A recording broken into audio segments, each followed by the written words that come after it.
What's up, everyone, and welcome back to the Bonus Point Podcast. My name is TJ Olsen, and Super Rugby is officially back. Round one absolutely delivered. Huge hits, fast-paced footy, and a few early season surprises already shaking things up. On a quick personal note, I'll be competing this weekend at High Rocks, Las Vegas. Really excited to get out in the desert, compete my ass off, and then enjoy everything Sin City has to offer. And then after burning a couple of thousand calories, I'll be earning a couple of beers as well. So, you know me though, I'll be suffering through burpees and sleds, but I'll also be glued to the screen catching every Super Rugby matchup because I expect round two to be just as good as last week. So with that in mind, today's a shorter episode. We'll be doing a rapid recap of all the results from round one, dive into a quick breakdown of each Super Rugby game, highlight some standout performers in a new segment we call 3-2-1s, and wrap up with my fantasy and tipping picks heading into round two. That is what is on the cards today, so let's get straight into it. This is the Bonus Point Rugby Podcast.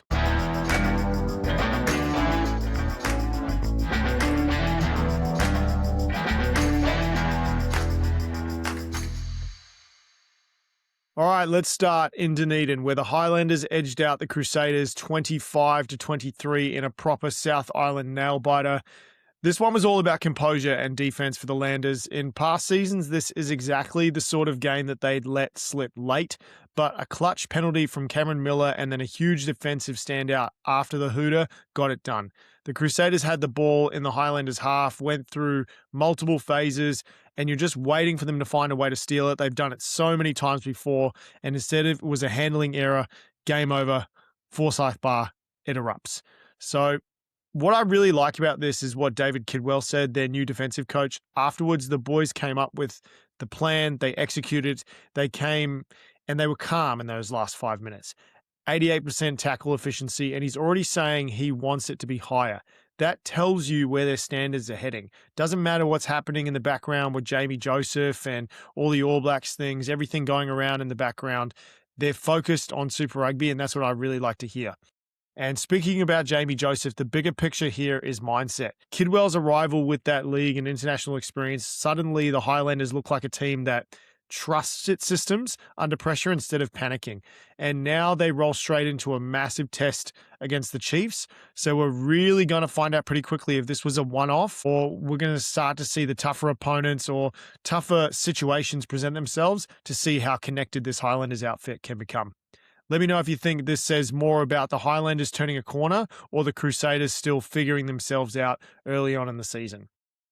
Next, we'll chat about the Chiefs. In 15 to the Chiefs against the Blues at Eden Park was a proper battle of the Bombays. It was a big arm wrestle. I was, funnily enough, on the way back from a concert. Got to see Aloe Black on Friday, and I chucked my phone on and I was watching it and just punching the ceiling as the Chiefs were going through it. It was an incredible showcase for Quinn Tupaia, a real coming out party, and it was pretty cool to see because although the Chiefs did have a really successful game in other aspects, especially the fact where you hear about all the chatter that was going on about Xavier Rowe starting over Cortez Ratima, proving the point that the 15 doesn't make up the team, it is the 23. It's about who we bring on early or late, who we're able to put in pivotal positions, who we can provide that impact off the bench, and who can sustain over that first 50 to 60 minutes. It really showed a full team performance. The thing that I really was interested to see is the game never really opened up. It was scrappy. It was stop-start, classic early season rugby. So the guys who were willing to get through ugly work really stood out. Like I said previously, Quinn Tupaia, he put on an absolute masterclass at 12. He picked right up where he left off with the All Blacks. 2 crucial turnovers by halftime, double-digit tackles. He finished, I think, with 18 tackles and 8 carries. For a midfielder to dominate the breakdown in the contact zone like that, in a game where most points were hard to come by, that's massive for him, and I'm really excited to see what goes on for this season for him. On the other side, there's a new name Blues fans are going to be very familiar with, Torian Barnes. First Super Rugby game, straight into the starting loose trio, and he's heading the carry count at halftime with 10, I think it was, plus 2 line breaks and a solid defensive shift. He ends up with an equal game high with 14 carries and 11 tackles, and that's not really ease your way in stuff. That's I belong at this level straight away. So really excited to see what goes on for him as they head across the ditch. The big talking point for the Blues was Rieko Ioane is that midfield guy. Is he really? Because Peter Archie already looks like he's a really handy fit for Vern Cotter.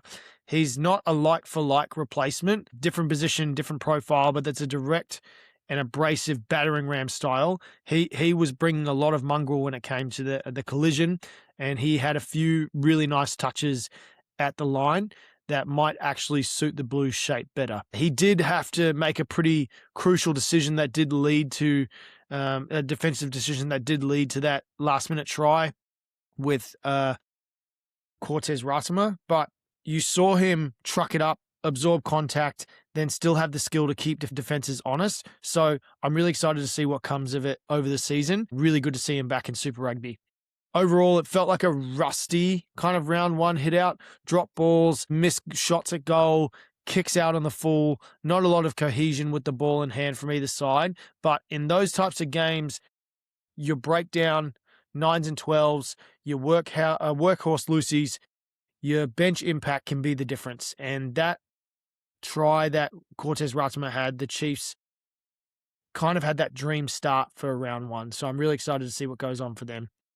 The question for me going forward, is this the result more about the Chiefs' grit and their ability to win ugly, or is it a typical preseason rust that two teams will look completely different by mid-season? Let me know what you reckon, especially about the Tupai ceiling this year and whether Barnes is the real deal for the Blues. Next game, Drua and Moana Pasifika, 40-20 in Lautoka, was peak chaos in the best ways. Moana were just way more clinical with their power game and moments with polish. I think it was something that was really interesting to see that phase after phase, the Moana's direct carry game just bullied the Drua into the right areas of the field. I think there was a couple of people that really set the tone. Semesi and Miracle Failangi, who's now in that captaincy position, they were constantly involved. They were finishing tries. They just kept trucking up bodies in contact. Out in the beautiful 50-22 that Willie Havili provided in that just before the break when they were up 28-12. I think just this team is really starting to find their connection, and I'm really excited to see how teams manipulate that 50-22 now that that new introductory law has been brought into it. You'll see defenses change a little bit. The pendulums are starting to get a little bit more fractured, and you're starting to see a lot more play to the edge now that we have to maneuver a little bit more. So I'm really excited to see what Moana brings this season. The Drua, to their credit, never went away. They had to work so much harder for their meters. They had more phase-on-phase grind, but once they tightened up their handling after the break, you saw what they can do. Classic Fijian offloading before halftime, set up a slick try, but it was something where you started to see just forced errors and then also just less cohesion. The story is Moana's composure.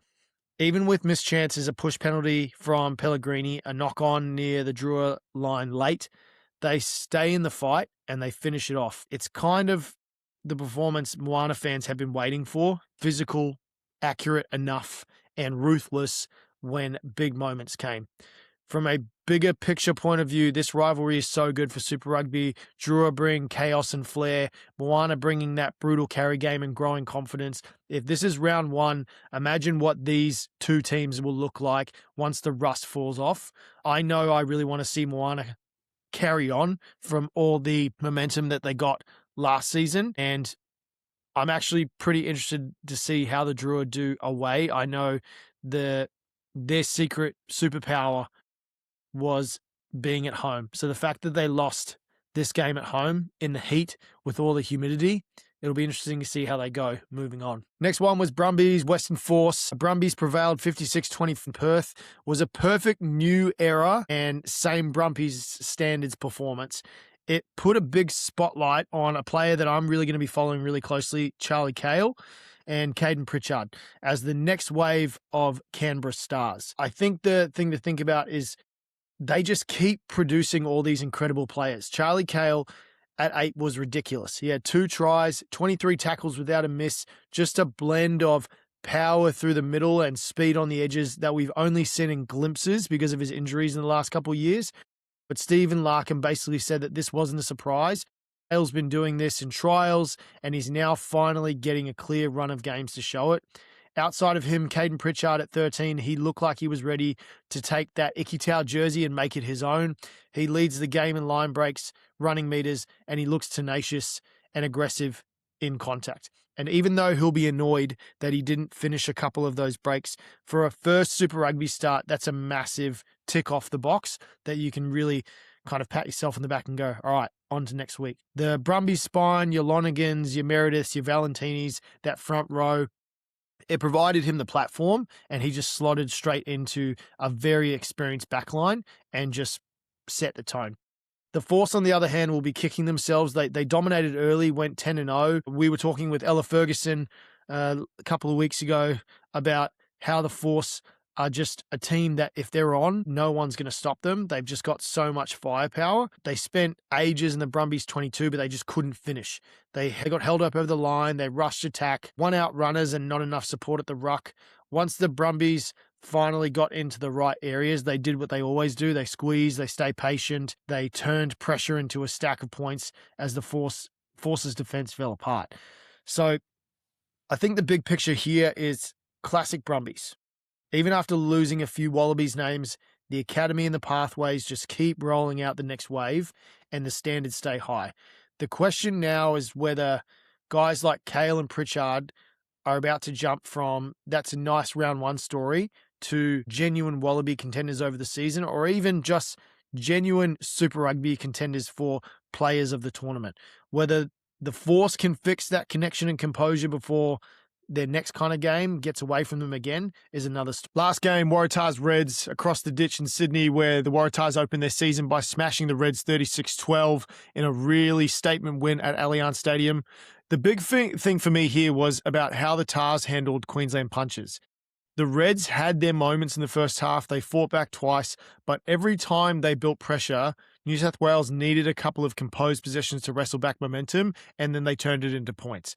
By the time we hit the last 15 minutes, the Reds were gassed, and the Tars just put their foot down, and 3 late tries later, it was a done deal. Max Jorgensen is obviously at the center of the hype. He did amazing for me in fantasy. He scored a ridiculous one-on-one try just before halftime, then pops up again to finish another opportunity late and completely kills off any chance of a Reds comeback. Dan McKellar said it perfectly post-match. Jorgensen's the kind of unique talent who doesn't need much, just half a gap, and if he can actually stay on the park week to week, he's the sort of player that puts 30 to 35,000 people in seats. And I wholeheartedly agree. He is a player that is going to be in the conversation in the Wallabies for a long time. So hopefully they can get pieces around him that can really contribute to that. The other layer to this is the Waratahs' wider story. Every year we joke about February champions, but this time there actually has been a turnover, and you can see a squad that actually looks deeper, fitter, more confident. I'm hoping they have a standout season because in this particular game, they soaked up pressure, didn't panic when the Reds scored, and then finished the game properly, which hasn't always been a Waratahs trait. If they back this up next week, this hype becomes self-sustaining. Crowds grow, which in that stadium, it's an awesome stadium to go to. I love the atmosphere there when it's busy and it's got numbers. So noise grows, and suddenly a strong Tars side is good business for Super Rugby as a whole. For Queensland, you can talk about the dozen-odd injuries and the inexperience. That's totally fair. They've got so many missing pieces, but 17 penalties is the number Les Kiss will be circling back for this week. 10 of those in their own half, gifting the Waratahs free territory and repeat shots and forcing themselves into 40% more tackles. You just can't win away from home undermanned when you're that ill-disciplined. If you're missing the firepower, your discipline's got to be bang on. So the question is now, is that the start of another false dawn for the Waratahs, or does this version actually have the consistency and depth to ride that hype all year? And on the Red side, I think you've got to look at, do you see this more as an injury pass, or Are there just discipline issues, a genuine red flag for their season? All right, before we get into our fantasy and tipping, let's chat about our 3-2-1s for round one. If you've been in a rugby team before, this is usually the awards that the coach gives after the game for honourable mentions for the players. So we're going to kind of run with that, and we're going to do 3-2-1s each week, and we'll see who stacks up at the end of it. I've got a couple of honourable mentions to give out. One is to Tim Tavatavanawai. Incredible. He had a great game. There was a couple of times he had a few missteps at the breakdown, but when he was on, there's no one faster to the ruck, and there's no one that can clean him out once he's in that particular spot. He gets turnovers like it's breakfast. It's ridiculous. Another one is Max Jorgensen. He's an honourable mention. I don't even have to go into that. He was just ridiculous. But I think for my 3 points this week, it's got to go to Miracle Failangi. He scored a hat-trick in Fiji. He captained Moana to a rare 40-26 win over the Drua when the Drua at home. That's huge, and took top points in that fixture. Although no one can replace Adi Savia. He is doing an incredible job leading from the front, and he looks like he's just ready to take on that role as the leader. He also looks like he's added like 10 kilos of size, and he's still just as fast. So if he's able to hold on to that during this rigorous season, really excited to see what goes on for him. My 2 points goes to Charlie Cale from the Brumbies. I spoke at length about everything he's bringing to the Brumbies team. Joint top Brumbies force voting in the voting after the game. 2 tries, 23 out of 23 tackles, big meters in a 56-24 comeback win in Perth. My 1-pointer goes to Tupou Vaa'i from the Chiefs. Even though Super Rugby announced this week that his try would be disallowed if refereed correctly, according to the interpretations of the law, his gameplay, and even just himself putting himself in that position to be there for that try, his massive work rate in a scrappy 19-15 win away at Eden Park, I'm hoping it's going to be the same production that he brings week in, week out for this season, and hopefully bring the Chiefs home a trophy this year. Those are my 3-2-1s for round one. Like I said, we'll be doing those each week. Let's see who comes out on top. All right, just before we jump into the tipping, let's finish with a quick fantasy corner because I've locked in my round 2 side, and there's a few picks I'm really excited about and a couple that make me a little nervous, but I'm going to have a crack. Disclaimer, if you weren't aware about round 1 and everything that went on, the Highlanders did change their props pretty late in the week. So make sure you're staying on top of your fantasy team and making sure you're looking out for any changes that happen with the team sheet.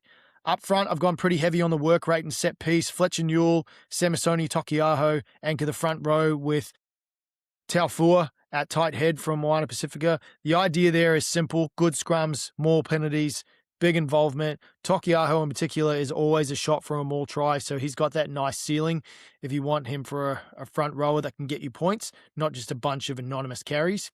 In the engine room and back row, I've basically picked tackle and rug pigs. Tupou Vaa'i and Josh Williams give me line-out takes and defensive volume. Then across the loosies, I've got Carlo Tizzano, Leo Willie, and Charlie Gamble. Big fans of those three. They just hoover up stats. Tackles, breakdown involvement, turnovers. It's not glamorous, but in fantasy, it adds up really quickly. I might switch up my captaincy position if I have a think about who I want to give it to. I think Charlie Gamble's going to clean up in this Fiji game. I think he's going to be awesome. I'm a bit nervous about Tizzano, although he's an absolute freak against the Blues. It's going to be interesting what is going to happen. And hopefully penalties don't rack up and they stay on the good side. In the halves, I've gone Noah Hotham at 9. He's had an excellent game on the weekend. His hair was also probably giving him some love as well with that Slim Shady look. And Jacob steering the ship for the Chiefs against the Highlanders. I think you should see a ton of ball. Even if the scoreboard doesn't explode, they touch it enough and keep the points ticking over, and hopefully kicks and passes add on to that as well. Midfield is where I've really gone for proven weapons. Tavatavanawai, like I said, with turnovers, he's a cheat code in fantasy. Also with his carries and tackle busts, offloads, even if he doesn't score, he still fills the sheet. Next to him, I've got Geordie Barrett, who gives a triple threat. He's a playmaker, big defensive work, and goal kicking. If Canes click, which I'm thinking they will this week, those two could carry the week on their own. And then the back three is all gas. Tomofalau, one wing, really excited that he's joined the Chiefs. Jorgensen, talked about him at length. And Will Jordan, who needs to say more? I mean, those three guys are absolute weapons. I'm thinking I might stick with the captaincy position, but I don't know. Like Jorgensen, he just has week after week, he's just killing it with the points. And against the Fijian Drua, if he can find a spot and just keep using his gas, it'll be awesome. The other two, line breaks and tries, tend to come in bunches with them. So I'm thinking Tomofalau is more of an upside punt, but he's athletic enough that if the team gets going, he can blow a game wide open. So strengths of the squad, I've loaded up on high involvement forwards. They rack up tackles and carries. I've got 4 genuine match winners in Jordan, Jorgensen, and Tavatava Nawai. The risk is around minutes and matchups. A couple of those forwards are in competitive positions where they could see reduced time if coaches rotate early. So I'm pretty exposed to a couple of big games. But if Highlanders, Chiefs, or Crusaders, Brumbies turn into a slow, ugly grind, my upside in those fixtures gets capped. So we'll see how we go. But that's fantasy, right? You've got to pick a lane. I've backed form players, big engines, and guys who touch the ball a lot. Let me know who you'd swap out, who you think I've nailed here, and who's one player you reckon is going to absolutely burn me this weekend. Because I know there's going to be one guy. There's always one guy that burns me. I just can't think right now who it will be. I'm pretty confident in all these players, but let me know what you think. All right, lastly, let's look ahead to round 2, and I'll run you through my tips for the weekend. I'm going Hurricanes against Moana. I think with the Hurricanes, I'm leading Canes here because at home they just have too much firepower and structure. Their pack should give them enough front football, and once guys like Geordie and the backline get momentum, Moana will have to make up a lot of tackles. Not saying that they can't do that, but Moana will have to make a lot of ground, and they showed in round 1 they can be really physical and clinical, but backing that up away from home against a better drilled side is a different ask. I think the Hurricanes set piece and a game management factor will just edge it out. Next one, I'm back in the Waratahs against the Drua. I'm sticking with the Tars because they look sharper, fitter, and much more clinical in the round 1, and you can see the shift in standards under Dan McKellar. Drua can absolutely punch you in the mouth with their offloading and chaos, but away from Fiji, they haven't always been able to sustain that for a full 80. I think the Waratahs' defense, discipline, and kicking game should be enough to control where this match is played on the field. And if Max Jorgensen gets decent ball, he can flip the scoreboard very quickly. Highlanders Chiefs is a tough one, but you know I'm back in the Chiefs. I'm literally wearing Chiefs colours. It may be a 660 jersey, but I'm wearing Chiefs colours. They look tougher mentally. Although the Highlanders showed a lot of promise, I think the Chiefs have a higher ceiling across the park. Their pack can match the Highlanders physically. Their breakdown work, especially guys like Tupaya and Vai, they can choke your possession if they get it right. So over 80 minutes, I trust the Chiefs. Attack to create more genuine try-scoring chances, even down in Dunedin. Force versus Blues, I'm going a little against the grain and taking the Force at home. Yes, the Blues have bigger names, but traveling west is never easy. You've got to think about how far they're literally traveling to go to this game. And I think the Force created a lot of chances last week. I think if they get their composure right, they find that finishing mojo and they get that connection. If they tidy up their decision-making in the 22 and slow the game down when they need to, their forward pack and home conditions can really drag the Blues into a dogfight. Basically betting on a reaction game from the Force after getting blown away in the second half in round 1, but I don't know. I've seen crazier things last season. I think the Force can get it done. Finally, Crusaders versus Brumbies. I'm tipping the Crusaders to bounce back in Christchurch. The Brumbies were brilliant in Perth, but this is one of the hardest road trips in rugby. The Crusaders will be hurting after that opening round loss, especially with how close it was, and they rarely put 2 flat performances together at home. Their scrum, their line-out should be more stable, and with someone like Will Jordan lurking around the back, they don't need many opportunities to punish you. The Brumbies will definitely be competitive, They always are. But I think the Crusaders' home record and the desperation for a response gets them over the line. So that's my card for round 2. Canes, Tars, Chiefs, Force, Crusaders. Let me know which one you think I've bottled, and if you're brave enough to tip Moana or Drua for an upset this week, let me know in the comments. That is all for us this week. Like I said, traveling to Las Vegas. I'm leaving tomorrow. Really excited to get this high rocks under my belt so I can move into the next phase of my training. But I'm even more excited to be able to head to a bar in Las Vegas and go and watch some Super Rugby, hopefully, with a beer in my hand. And my legs are going to be dead. So we will see you next week. Thank you for tuning in to the Bonus Point Podcast. Can't wait for round 2. Enjoy it, everyone. Don't forget, if you're in the United States, free access to Super Rugby on the Rugby Pass. Just have to go to their website. Everyone else, just head to your local provider. We'll see you next week, guys. Have a good one.